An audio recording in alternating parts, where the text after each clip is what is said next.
Hello,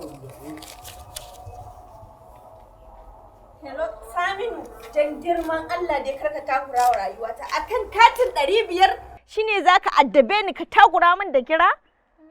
Kaga dan Allah zan kira ka. Me haka ne? Sai ka ce wani sabon yarima? Ha, ina? Ba kuɗi na gani yanzu kina kirga ba anan? Ba wani kuɗi idan ki ne dai nuna miki. Oh, idanuna ne suka nuna min haka ko? Zan tabbatar miki da cewa ina gani. Zan nuna miki cewa idanuna suna gani. Tsaya kake ka da ni. Ba wasu kuɗi ba ne. Fito da su. Ga su. Ina kika samu kuɗaɗen nan haka? Jiya aka kawo min wannan kuɗin har gida.